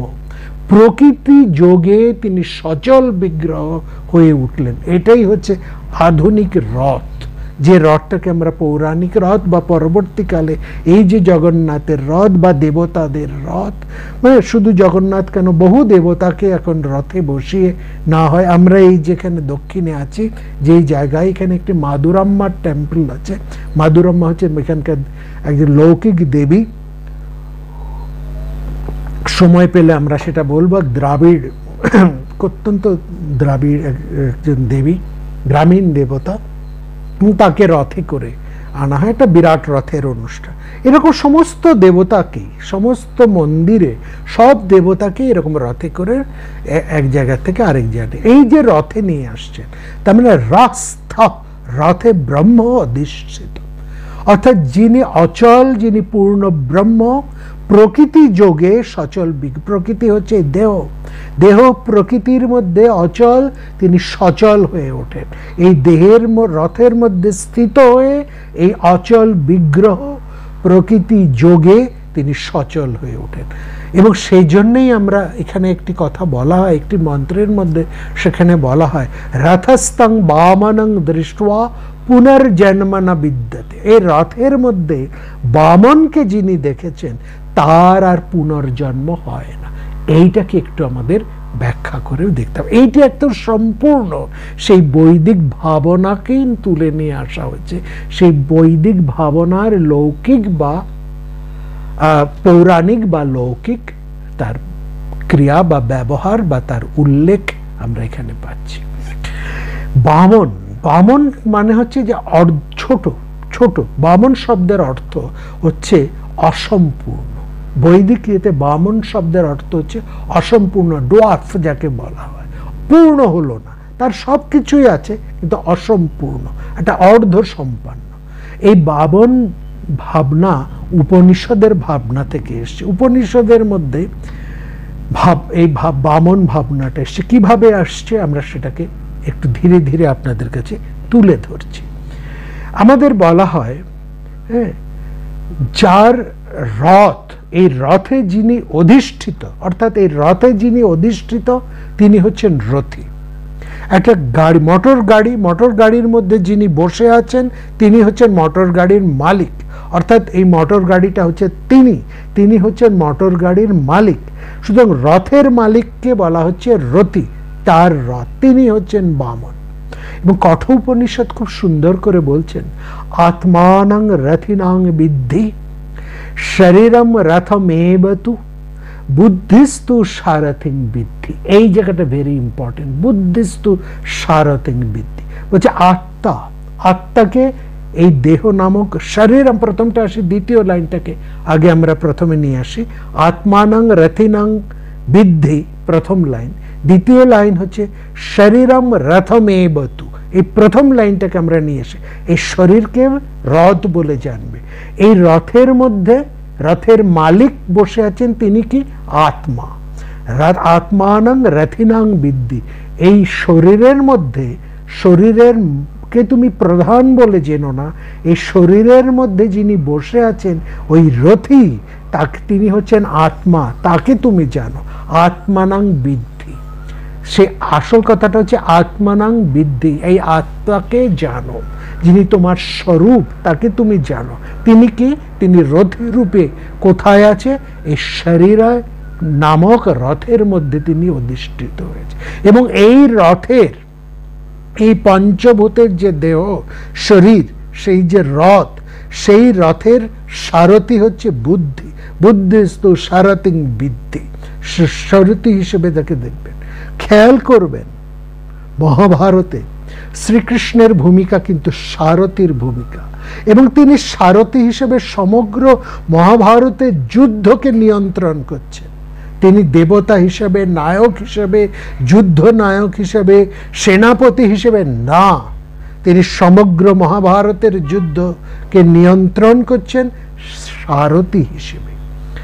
এইখানে সারথীর গুরুত্বটা, সারথী সো ইম্পর্টেন্ট, তিনি নিয়ন্ত্রণ করেন বুদ্ধি। এইখানে বুদ্ধির গুরুত্বটাকে বোঝাবার জন্য তাকে সারথীর পর্যায়ে নিয়ে আসছে। সারথীর গুরুত্বটাকে আমরা বুঝতে পারি শ্রীকৃষ্ণের গুরুত্ব দিয়ে। মহাভারতের যুদ্ধে শ্রীকৃষ্ণের যে গুরুত্ব, সেই গুরুত্ব দিয়েই আমরা সারথীর গুরুত্ব বুঝতে পারি, এবং সেখানেই আমরা বুঝতে পারি কোন বুদ্ধির কথা বলা হচ্ছে, সাধারণ বুদ্ধি না প্রাজ্ঞ বুদ্ধি বা প্রজ্ঞাশক্তির কথা এখানে বলা হচ্ছে। আত্মা বলতে এখানে কিন্তু জীবাত্মা, যিনি দেহরূপ জীবের মধ্যে অবস্থান করছে। আত্মানং রথিনাং বিদ্ধি, আর সেই রথের সারথি হচ্ছেন বুদ্ধি। মন হচ্ছে লাগাম, মন কি? সংকল্পক বিকল্পাত্মক মন। কখনো এই সংকল্প করছে এটা করব, পরক্ষণে বলছে না এটা না ওইটা করে। অর্থাৎ মন সবসময় একটা চঞ্চল, মনের মধ্যে একটা সংকল্প বিকল্প হচ্ছে। এই যে সংকল্পক এবং বিকল্প, সংকল্প বিকল্প চলছে, এটা না এটা, ওভাবে না ওভাবে, এটা না সেটা, এদিকে না ওদিকে, এই যে একটা তার মধ্যে অস্থিরতা, সেই অস্থিরতাকে, সেই অস্থির মনকে কে স্থির করে? বুদ্ধি। মন সবসময় চাইছে এটা নেব না ওটা নেব, তখন কিন্তু আমাদের বুদ্ধি তাকে যুক্তি দিয়ে স্থির করে যে এটা করা উচিত, এটা করা উচিত নয়, এটা যাওয়া উচিত, এটা যাওয়া উচিত নয়, এইভাবে করা উচিত, এইভাবে করা উচিত নয়। এই যে উচিতার্থ, এই যে ব্যাপারটা, ঔচিত্য বুদ্ধি যে স্থিরকৃত, সেটাকে কি করছে? বুদ্ধি। বুদ্ধি এই সংকল্প বিকল্প মনকে স্থির, অর্থাৎ বুদ্ধির দ্বারা ওই লাগামগুলোকে শক্ত করে ধরছে, লাগাম। এবং সেখানে বলা হচ্ছে জ্ঞানেন্দ্রিয় এবং কর্মেন্দ্রিয়, আমাদের যে পাঁচটা জ্ঞানেন্দ্রিয় এবং 5টা কর্মেন্দ্রিয় রয়েছে, চক্ষু, কর্ণ, নাসিকা, জিহ্বা, ত্বক, এই 5টা হচ্ছে আমাদের জ্ঞানেন্দ্রিয়, এবং হস্ত, পদ, বায়ু, এই 5টি হচ্ছে আমাদের কর্মেন্দ্রিয়। এই 10টি ইন্দ্রিয় হচ্ছে 10টা ঘোড়া। সেই 10টা ঘোড়া কখনো এইদিকে কখনো ওদিকে, একটা আরেক দিকে ছুটতে চাইছে। তাকে তুমি মনের লাগাম পরিয়ে বুদ্ধির দ্বারা তাকে পরিচালিত করবে। এই অশ্ব, এই যে 10টা অশ্ব, তাদের বিষয়, তাদের আহার, আহার হচ্ছে বিষয়। বিষয় কি না, এই রূপ রস গন্ধ বর্ণ, এই সংসার হচ্ছে, ভোগ হচ্ছে তার বিষয়। রূপ রস গন্ধ বর্ণ, এই সমগ্র যে বিষয়, এই বিষয় হচ্ছে এই অশ্ব, অর্থাৎ এই ইন্দ্রিয়ের আহার। এই আহার এগুলোর ভালো করে ভেবে দেখবেন, এই আহারগুলো যেন ইন্দ্রিয় ভোগ করছে না। ইন্দ্রিয় এই আহারগুলো নিয়ে এসে সব মনের কাছে জমা দিচ্ছে। মন সেই আহার্যগুলোকে, সেই বিষয়গুলোকে তুলে ধরছেন সেই আত্মার কাছে। মনে হচ্ছে, এবং এখানে যেন বলা হয় ইন্দ্রিয় নয়, ভোগ করছেন আত্মা, কিন্তু আত্মা তো ভোগ করেন না, ভোগ জীবাত্মা ভোগ করেন না। এটা তার যেন তার উপর একটা আরোপিত হচ্ছে, একটা জিনিস যেন আরোপিত হচ্ছে, বলছে যেন আত্মা সব ভোগ করছে।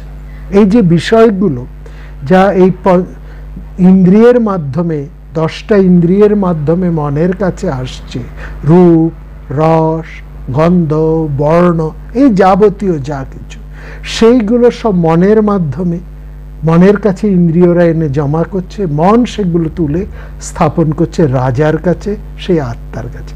রাজা কিন্তু সেগুলোকে ভোগ করেন না, তিনি দ্রষ্টা মাত্র, তিনি মাত্র দেখেন। আত্মার তিনি ভোগ করেন না, তার উপর যেন আরোপ করা হয়। তিনি দ্রষ্টা মাত্র, যেন আরোপ করা হয় তিনি কর্তা, আসলে তিনি অকর্তা, তিনি কিছু করেন না, তিনি কেবল দেখেন, তিনি নির্লিপ্ত। হ্যাঁ, যেমন উপনিষদের মধ্যে খুব সুন্দর করে এই জায়গাটা বলা হচ্ছে, দয়া সপূর্ণ সখায়া সজুজ্জা।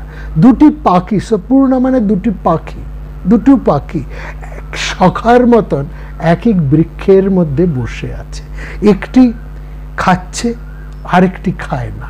একটা আসনান মানে আসনাতি মানে খাওয়া, একজন খাচ্ছে, আরেকজন অনস্নান, সে খায় না, সে শুধু দেখে।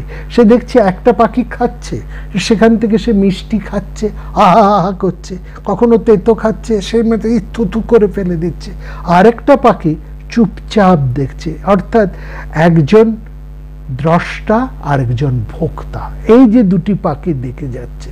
হ্যাঁ, কিন্তু সেই যে পরমাত্মা, তিনি নির্লিপ্ত, তিনি সেই দ্বিতীয় পাখিটি, তিনি ভোগও করেন না, সব কিছু তার সামনে মন উপস্থাপন করেন, তিনি শুধু দেখেন। যেমন দেবতাদের সামনে আমরা আমাদের পছন্দ মতন ভালো মন্দ সমস্ত কিছু তার সামনে নৈবেদ্য রাখি, বলা হয় দৃষ্টিভোগ। তিনি যেন দর্শন করেন, আমরা সব কিছু তার কাছে নিবেদন করে দরজাটা বন্ধ করে বেরিয়ে আসি, তিনি যেন সেগুলোকে দর্শন করেন। দ্রষ্টা, দৃষ্টিভোক্তা, এরকম তিনি দ্রষ্ট। এই যে দর্শন করছেন তিনি ভোক্তা নন। তাহলে এইগুলো আসলে সব কিছুই মন গ্রহণ করছে। এবার এই মনকে কে কন্ট্রোল করছে? এই রথের সারথি কে? মন তো লাগাম, তাকে কে শক্ত হাতে ধরেছে? বুদ্ধি। এখানে কোন বুদ্ধির কথা বলা হচ্ছে? নিশ্চয়ই সাধারণ বুদ্ধি নয়, সৎ বুদ্ধি। শ্রীকৃষ্ণ সেই রথের লাগামটা তিনি ধরে আছেন তার প্রজ্ঞা শক্তি দিয়ে, তার ক্ষাত্র শক্তি দিয়ে নয়। যুদ্ধে তিনি কিন্তু অস্ত্র ধারণ করেননি, তিনি ধারণ করেছেন লাগাম মাত্র, লাগাম ধরে আছেন, অস্ত্র ধারণ করেননি তিনি। এটা বুঝতে হবে। তো এইখানে বুদ্ধি মানে সৎ বুদ্ধি। সৎ শব্দের অর্থ যেমন বর্তমান, তেমনি সৎ শব্দের অর্থ প্রজ্ঞা, সৎ শব্দের অর্থ পারঙ্গমতা, পারঙ্গম, এটাকেও কিন্তু বোঝায়। এই পারঙ্গমতার কার আছে? কার মধ্যে থাকে না? যার মধ্যে সেই ধী শক্তি আছে। এই ধী শক্তিকে বলা হচ্ছে প্রজ্ঞা। অতএব সাধারণ বুদ্ধির কথা এখানে বলা হচ্ছে না। একজন প্রজ্ঞাবান সারথি, তিনি তার অশ্বগুলোকে অর্থাৎ ইন্দ্রিয়গুলোকে নিয়ন্ত্রণ করার জন্যই প্রথমে তিনি কি করেন, তার মনটিকে শক্ত হাতে ধরেন। চঞ্চলং হি মনং কৃষ্ণ প্রমাথি বলবদৃঢ়। একেবারে এই চঞ্চল মনকে প্রথমেই একজন স্থিরভাবে ধরেন। মনকে যদি স্থির করা যায় লাগাম পরিয়ে, তাহলে কি হয়, মনটা কি, সেখানে উপনিষদের মধ্যে বৈদিক ভাবনার মধ্যে বারবার বলা হয়েছে মন হচ্ছে একটা দর্পণের মতন, মুকুরের মতন, দর্পণ আয়নার মতন। সেই আয়নাটাকে আগে স্থির করা হয়, তাকে যাতে সেটা সবসময় এই নানান যে ইন্দ্রিয়ের উপাচার তার মধ্যে এসে পড়ছে, রূপের, রসের, গন্ধের, শব্দের, বর্ণ, এই যে এসে পড়ছে তার মধ্যে, তাতে মনটা বিক্ষিপ্ত হচ্ছে। বিক্ষিপ্ত হচ্ছে মানে তার মধ্যে একটা চঞ্চলতা হচ্ছে, তার মধ্যে একটা কম্পন হচ্ছে। সেই কম্পিত চঞ্চল মুকুরকে, দর্শনকে, আয়নাকে আগে স্থির করা হচ্ছে। স্থির করা হলে তার মধ্যে সেই আত্মার, যিনি মনের পেছনে বসে আছেন, তার ছায়াটি সেখানে পড়ে। হ্যাঁ, তার ছায়াটি সেখানে এসে পড়ে। সে তখনই আত্মদর্শন হয়, তাকে আমরা দেখতে পাই। অর্থাৎ সেই মনটা যুক্তে না মানসা, তখন সেই মনটা যুক্ত হয় কার সাথে, পরমাত্মার সাথে। সেই পরমাত্মা কোথায়, সেই তিনি সেই শরীরের মধ্যেই, এই দেহের মধ্যেই তিনি অবস্থান করছেন। তাকে তখন দেখা যায়। তাকে দেখার জন্য অন্য কোথাও ছুটতে হয় না, বাইরে কোথাও যেতে হয় না। তিনি আমার মধ্যেই যে বসে আছেন, এটি আমি তখন উপলব্ধি করতে পারি। তার সঙ্গে সাক্ষাৎ ঘটে, সাক্ষাৎকার হয়, তাকে আমরা স্পষ্টত দেখতে পারি, চাক্ষুষ দেখতে পারি, তারপর আমি স্পষ্টত তাকে আমরা অনুভব করতে পারি, উপলব্ধি হয় যখন আমার মনটা স্থির হয়। এই স্থির মন কিসের ভাবে হয়, সদ্বুদ্ধির দ্বারা। সদ্বুদ্ধির দিকে, উল্টো দিকে যে মনের, উপনিষদে দুটো কথাই বলা আছে, সৎ মনের কথা বলা আছে, অসৎ মনের কথাও বলা আছে। সৎ মনের কথা হচ্ছে সেই প্রজ্ঞাবান, সেই সংযত মন, সেই সংযত বুদ্ধির কথা, সংযত প্রজ্ঞাবান বুদ্ধির কথা এখানে বলা হলো। সেরকম সেই অসৎ সারথি, যার সেই বুদ্ধি নেই, হ্যাঁ, তার ইষ্ট অনিষ্ট বোধ থাকে না, ভালো মন্দ জ্ঞান নেই। অর্থাৎ তিনি বিজ্ঞানবান নন, তিনি বিজ্ঞানবান নন, তিনি সদা অসুচি। অর্থাৎ যার প্রজ্ঞা নেই সেই সদা অসুচি, সে অবিজ্ঞান, তার বিজ্ঞান নেই। হ্যাঁ, তার সেই পরম পদ পায় না, সেই সংসারের মধ্যেই সবসময় আবদ্ধ থাকে, সংসারের মধ্যে আবদ্ধ থাকে। সংসারটা কি, সংসার বলতে অনন্ত প্রবাহিত জন্ম মৃত্যুর একটা ধারা, অনন্ত প্রবাহিত এই জন্মের মৃত্যুর মধ্যে দিয়েই সে চলতে থাকে। দুঃখ, কষ্ট, ব্যথা, যন্ত্রণা, ক্ষণিক সুখ, অত্যন্ত দুঃখ, এর মধ্যেই সে চলতে থাকে, তার মুক্তি ঘটে না। ইষ্ট অনিষ্ট বস্তু বিবেক, এই শব্দটির অর্থ হচ্ছে পার্থক্য করা, কোনটা আমার ইষ্ট, কোনটা আমার অনিষ্ট, কোনটা আমার ভালো, কোনটা আমার মন্দ। এইটা কিসের মধ্যে দিয়ে আমরা করতে পারি না, সেই বুদ্ধির মধ্যে দিয়ে। কোন বুদ্ধির মধ্যে দিয়ে, সদ্বুদ্ধি। সদ্বুদ্ধি অর্থে সেই প্রজ্ঞা বুদ্ধির মধ্যে দিয়ে, সে বিজ্ঞানের মধ্যে দিয়ে। যার বিজ্ঞান আছে তিনি পার্থক্য করতে পারেন, হ্যাঁ, যার নেই তিনি পারেন না। এই যে রথের মধ্যে, এই দেহের মধ্যে যে দেহী আছেন, তিনি কেমন, তার স্বরূপ কেমন, সেইটি কিন্তু বোঝা যায়। রথ কি, বিজ্ঞান বলছেন, হ্যাঁ, অর্থাৎ অর্থাৎ এই যে রথ, এই রথটি কি না, এই দেহ, পঞ্চভূতের সময় দেহ, এই দেহের মধ্যেই রথী বসে আছে। এইখানে আমরা বলবো যে এইখান থেকে আমরা দেখব সেই বামনের তত্ত্ব, সেই অসম্পূর্ণতার তত্ত্ব কেমন ভাবে, দেখুন এই বৈদিক ভাবনা, এই দর্শন, এই উপনিষদের মধ্যে চলে আছে। সেই তো অশ্বতর। এই যদি আমরা দেখি সেখানে কেমন বলা হচ্ছে, অঙ্গুষ্ঠ মাত্র পুরুষ, তিনি সেখানে অন্তরাত্মা রূপে এই দেহের মধ্যে অঙ্গুষ্ঠ মাত্র, হ্যাঁ, একেবারে ক্ষুদ্র অঙ্গুষ্ঠ, মানে বৃদ্ধাঙ্গুষ্ঠকে দিয়ে বলা, এইটুকু অঙ্গুষ্ঠ মাত্র তিনি এই হৃদদেশে, তার মধ্যে তিনি হৃদয়ের মধ্যে তিনি বসে রয়েছেন। এবং সেই তস্বতরের মধ্যে আরো চমৎকার করে বলছে, অঙ্গুষ্ঠ মাত্র পুরুষ রবিতুল্য রূপ। এই যে অঙ্গুষ্ঠ মাত্র পুরুষ, তাই তিনি কেমন না রবির মতন, সূর্যের মতন, অর্থাৎ তিনি অনাবদ্ধ, তিনি সাক্ষী মাত্র, সাক্ষী পুরুষ। সেখানে বলা হচ্ছে আরাগ্র মাত্র। আরাগ্র শব্দের মানে হচ্ছে ধারালো সূচের অগ্রভাগের মতন, হ্যাঁ, ধারালো সূচের অগ্রভাগের মতন সূক্ষ্মতম রূপে তিনি এই দেহের মধ্যে বসান। এই যে অঙ্গুষ্ঠ মাত্র, এই যে অঙ্গুষ্ঠ মাত্র পুরুষ রবিতুল্য রূপ, এই যে আরাগ্র মাত্র, এই যে কথাগুলো বলা হলো, সবটাই তো সেই বামন রূপ, সেই সংক্ষিপ্ত রূপ, সেটাই তো অসম্পূর্ণ রূপ, তাই নয় কি? সেই তো সম্ভাবনার রূপী। সেই যে তিনি, সেই যে অঙ্গুষ্ঠ মাত্র, এই যে অসম্পূর্ণ রূপটি ধারণ করে তিনি বসে আছেন, তিনি কোথায় বসে আছেন না হৃদ গুহার মধ্যে। এই অসম্পূর্ণ অঙ্গুষ্ঠ মাত্রকেই পৌরাণিকেরা এই জগন্নাথের রূপে প্রকাশ করেছে। জগন্নাথের রূপটা দেখুন, অসম্পূর্ণ, মাথা সম্পূর্ণ, মনে হচ্ছে যেন সবটাই মাথা, চোখ আছে যেন সবটাই চোখ, চোখ নেমে এসছে মুখের এখানে, নাক নেমে এসছে মুখের, মুখ নেমে এসছে বুকের কাছে, বুক নেমে এসছে পায়ের কাছে, তার পা নেই, তার পা দেখা যায় না। এই যে একটা অসম্পূর্ণ জগন্নাথের রূপ, এই রূপের কথা আমরা আগেও ব্যাখ্যা করেছি।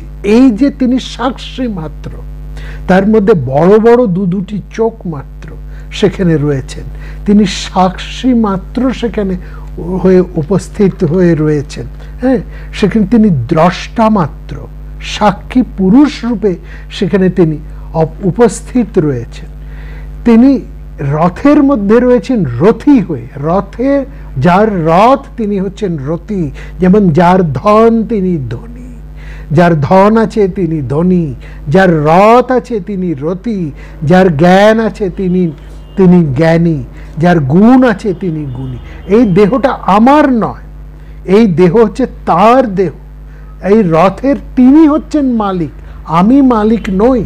যেমন যার ধন তিনি ধনী, যে ধনটা ধরে আছে সেই খাজাঞ্চি ওই ধনের মালিক নন, তিনি খাজাঞ্চি, তিনি ধনটা ধরে আছেন মাত্র, কিন্তু মালিক আলাদা। মালিক যিনি, তিনি সেই ধনী পুরুষ। গুণীর পিছনে পিছনে অনেক মানুষ চলেছেন, তারা কেউ গুণী নয়, গুণ যার মধ্যে বর্তমান তিনি গুণী। সেরকম এই দেহ, এটি আমার নয়, ন মম, এই ন মমত্ব বোঝার জন্য সেখানে বলা হচ্ছে এর মালিক তুমি নও, এর মালিক হচ্ছেন সেই দেহী। এই জন্য দেহ এবং দেহী এই কথা বলা হচ্ছে। এই জগন্নাথ হচ্ছেন এই জগতের যেন দেহী স্বরূপ, তিনি পরমাত্মা, তিনি সাক্ষী পুরুষ হিসাবে সেখানে রয়েছেন। তিনি নির্বিকল্প সাক্ষী চেতন মাত্র, তিনি চেতন চৈতন্যময় মাত্র শক্তি, সাক্ষী নিশ্চল, তিনি সাক্ষী, তিনি নিশ্চল ধ্রুব, তিনি চেতন স্বরূপ। সেই জন্য দেখুন সমস্ত দেবতার পাথরের মূর্তি হয়, সোনার মূর্তি হয়, ধাতুর মূর্তি হয়, মাটির মূর্তি হয়, কিন্তু জগন্নাথের কেবল কাঠের মূর্তি, নিম কাঠের মূর্তি। কেন স্তব্ধ ইব বৃক্ষ, এই উপমাটা সেখানে বৈদিক ভাবনায় সেখানে বলা হচ্ছে স্তব্ধ ইব বৃক্ষ, বৃক্ষের মতন তিনি স্তব্ধ, নিশ্চল, ধ্রুব, সাক্ষী, চেতন, তিনি চৈতন্য স্বরূপ। তিনি কোথার মধ্যে রয়েছেন? রয়েছেন এই গুহার মধ্যে। জগন্নাথের মন্দিরটি দেখবেন একেবারে যেন গুহা মন্দির, গোপুরমের মধ্যে দিয়ে সমস্ত দেবতারা রয়েছেন যেখানে সেই মন্দিরটি হচ্ছে অন্ধকার, সেখানে একটি প্রদীপ জ্বলছে, সেই হৃদয় গুহার প্রতীক হচ্ছে তার সেই গুহা মন্দির, গর্ভগৃহ। দেবতা যেখানে থাকেন তার কথা বলা হচ্ছে গর্ভগৃহ। গর্ভগৃহ মানে হচ্ছে হৃদয়, অর্থাৎ এই গুহা হচ্ছে শরীর। লক্ষ্য করবেন আরেকটা জিনিস, এই গিরি গুহা, এই গুহা শব্দটা এর সাথে যেন গুহ্যতা রয়েছে, গোপন ভাবে রয়েছে। আমার গোপন হৃদয়ে রয়েছ তুমি, রবীন্দ্রনাথের কবিতার মধ্যে কতবার রয়েছে না, আমারও প্রাণে গভীর ও গোপন মহা, এই যে কি অপূর্ব, এই কি তোমারে দেখে কি আমাদের এই অপূর্ব, আমার প্রাণে গভীর ও গোপন, এই যে কি বিরাট তুমি এখানে উপস্থিত রয়েছ। এই যে গোপন, এই যে গুহ্য, গুহ্যাতীত, গুহ্য রূপে তিনি রয়েছেন, সূক্ষ্ম মাত্র হয়ে, অঙ্গুষ্ঠ মাত্র পরিমাণ তিনি হয়ে রয়েছেন, বামন রূপে তিনি রয়েছেন। অঙ্গুষ্ঠ মাত্র পুরুষ মধ্যে আত্মনি তিষ্ঠতি। এই শরীর, আত্মনি মানে কিন্তু আত্মা নয়, আত্মনি শব্দের অর্থ হচ্ছে দেহ। আর অঙ্গুষ্ঠ মাত্র পুরুষ, তিনি অঙ্গুষ্ঠ মাত্র হয়ে, অঙ্গুষ্ঠ এটাকে বলা হয় অঙ্গুষ্ঠ মাত্র হয়ে তিনি আত্মনি, এই শরীরের মধ্যে তিনি তিষ্ঠতি হচ্ছে। আত্মনি মানে শরীর, শরীরের মধ্যে তিনি রয়েছেন। হ্যাঁ, শঙ্করাচার্য কি অপূর্বভাবে তাকে বলছেন, অঙ্গুষ্ঠ পরিমাণং হৃদয় পুণ্ডরিকম, হৃদয় পদ্ম মধ্যে, দাঁড়াও হৃদয় পদ্ম তলে, এই হৃদয় পদ্মের মধ্যে তিনি প্রতিষ্ঠিত। এই যে গুহ্যভাবে রয়েছে, এবং ভালো করে লক্ষ্য করুন বৈয়াকরণরা তাকে কিভাবে ধরছেন, শাব্দিকেরা শব্দের মধ্যে দিয়ে সেই শব্দের পারে যিনি তাকে ধরছেন। বৈয়াকরণদের, ব্যাকরণকে একটা দর্শন বলা হয়, তারা ব্যাকরণের মধ্যে দিয়ে সেই পরমকে ধরছেন।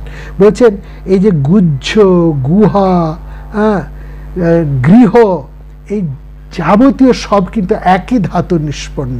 গৃহ, গুহ্য, গিরি, সব কিন্তু ওই একই ধাতু নিষ্পন্ন, সব ওই এককেই কিন্তু লক্ষ্য করছে, সেই এককেই কিন্তু নির্দেশ করছে।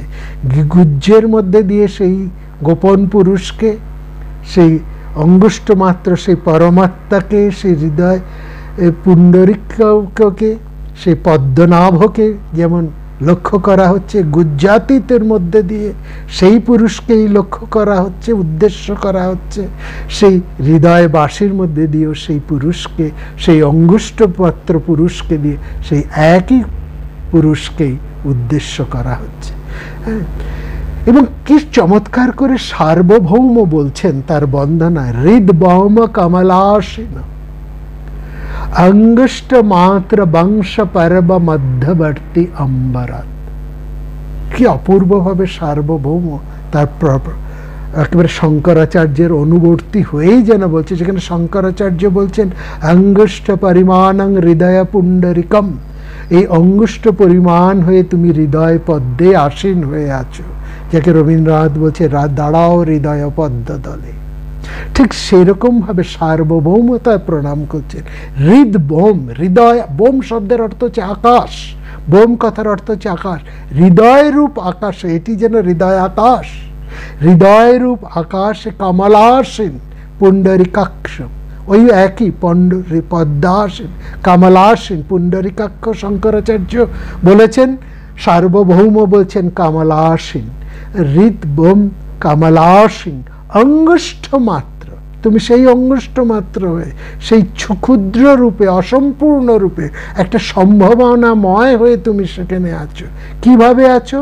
অঙ্গুষ্ঠ মাত্র বংশ পর্ব, বংশ পর্ব মানে বংশ মানে বাঁশ, বাঁশের মধ্যে যে গাঁটগুলো হয় এই গাঁটগুলোকে বলে পর্ব। এই যে পর্বগুলোকে যদি আমরা ছেদ করি, দুটো পর্বকে যদি আপনারা যদি বাঁশটাকে আড়াআড়ি ভাবে কাটেন বা কাটা বাঁশ দেখলে দেখবেন মাঝখানে উপরে একটা গাঁট, নিচে একটা গাঁট, আর মাঝখানটা হলো, বাঁশের পুরোটাই হচ্ছে একটা হলো। হ্যাঁ, সেটাকে বলছে বংশ মধ্যবর্তী অম্বরবৎ। অম্বর মানে আকাশ, অম্বর শব্দের অর্থ আকাশ, বোম শব্দের অর্থ আকাশ, অম্বর শব্দের আকাশ। তুমি সেই হৃদ আকাশে পদ্মাসীন হয়ে অঙ্গুষ্ঠ মাত্র রূপে পদ্মাসীন হয়ে রয়েছ। কিরকম ভাবে? যেন এই বংশ মধ্যবর্তী আকাশের মতন, এই বংশ মধ্যবর্তী আকাশের মতন তুমি যেমন বিস্তারিত হয়ে সমগ্র আকাশের মধ্যে, এই সম্পূর্ণ জগতের মধ্যে, আকাশ মানে অবকাশ, এই ফাঁকের মধ্যে তুমি ছাড়া আর কিছু নেই। এই সম্পূর্ণ বিশ্বাকাশে নিখিল জগতে তুমি যেভাবে প্রতিষ্ঠিত রয়েছ, ঠিক একইভাবে সেই বৃহৎ, সেই বিরাট, অত্যন্ত ক্ষুদ্র রূপে, অঙ্গুষ্ঠ মাত্র রূপে এই হৃদয়াকাশে যিনি বৃহৎ আকাশে অধিষ্ঠিত, তিনি একইভাবে এই হৃদয়াকাশে কমলাসীন হয়ে আছেন অঙ্গুষ্ঠ মাত্র হয়ে। কেমন ভাবে? উপনিষদ তাকে বলছেন কেমন ভাবে তুমি রয়েছ? না এই পঞ্চবায়ুকে নিয়ন্ত্রণ করে।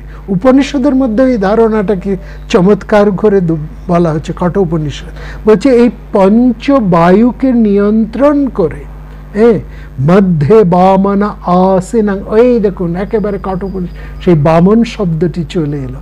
অর্থাৎ দেহস্থ পঞ্চবায়ুকে নিয়ন্ত্রিত করে বায়ুরূপ এই আকাশের মধ্যে, দেহস্থ আকাশের মধ্যে মধ্যে বামনা আসিনাং বিশ্বদেবা উপাসিত, তুমি এই হৃদয়ের মধ্যে, হৃদয়াকাশের মধ্যে এই পঞ্চবায়ুকে, আমাদের শরীরের মধ্যে যত বায়ু আছে, ঊর্ধ্ববায়ু এবং অধবায়ু, সকল প্রকার বায়ুকে তুমি নিয়ন্ত্রণ করে সেখানে তুমি বামন রূপে, সংক্ষিপ্ত রূপে, সেই অঙ্গুষ্ঠ মাত্র রূপে, এখানে এবং এখানে খুব পরিষ্কার করে বামন শব্দটিকে এখানে উল্লেখ করা হয়েছে। সে বামন রূপে তুমি উপস্থিত, এবং বলছে বিশ্বদেবা উপাসিত, সমস্ত দেবতারা তোমারই উপাসনা করছেন।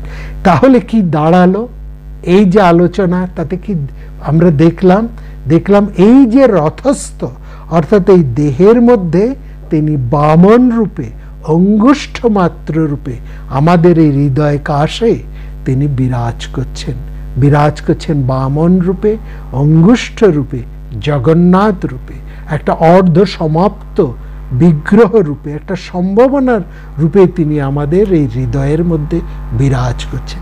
আর সেটাকে কে দেখতে পায়? সেখানে বলছে রথস্থং, এই শরীরের মধ্যে যে বামন রূপে যিনি আছেন তাকে যে জানে, রথস্থং বামনং দৃষ্ট্বা, তোমার মধ্যে, এই প্রত্যেক প্রাণের মধ্যে, প্রত্যেক শরীরের মধ্যে, প্রত্যেক দেহের মধ্যে, প্রত্যেক জীবের মধ্যে তিনি যে বামন রূপে অবস্থান করছেন, যে বুদ্ধি, যার সেই সদ্বুদ্ধি আছে, যার সেই প্রজ্ঞা আছে, সেই প্রজ্ঞার মাধ্যমে যিনি তার দর্শন করতে পারেন, অর্থাৎ যার আত্মদর্শন ঘটেছে, পুনর্জন্ম না বিদ্যতে। এই হচ্ছে রথের মূল কথা। রথস্থং বামনং দৃষ্ট্বা পুনর্জন্ম না বিদ্যতে। আগামী রোববার সেই রথ, এই রথের মধ্যে সেই মহাপ্রভু জগন্নাথ তিনি আসীন রয়েছেন, তিনি উপস্থিত আছেন বামন রূপেন, উপস্থিত রয়েছেন দেহী রূপে, অঙ্গুষ্ঠ মাত্র রূপে, বাইরের রথে নয়, অন্তর রথের মধ্যে দেহী রূপে, বামন রূপে, অঙ্গুষ্ঠ মাত্র রূপে যিনি অবস্থান করেন, তাকে যেন আমরা হৃদয় মন সব এক করে তাকে যেন আমরা অনুভব করতে পারি, আমাদের যেন তার আশীর্বাদে আত্মদর্শন ঘটে, আমাদের নিজের স্বরূপ যেন আমরা জানতে পারি। এই আমাদের প্রার্থনা। রথস্থং বামনং দৃষ্ট্বা পুনর্জন্ম না বিদ্যতে। সবার কল্যাণ হোক, এই প্রার্থনা। ভালো থাকবে।